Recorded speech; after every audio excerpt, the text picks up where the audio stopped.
Γεια σας, είμαστε ξανά εδώ. Εγώ, Καϊ Χάνσεν. Δεν σας είπα πριν ότι έβαψα το μαλλί, να βλέπετε η ρίζα είναι ξανθιά.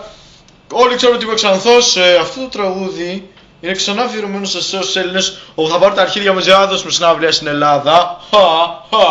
Λοιπόν, αυτό το τραγούδι, πάω στίγμα, δεν το ξέρετε γιατί όλοι ακούτε βανδύο και σαν την κολοελλάδα. Fuck you. Λέγεται Ever So World.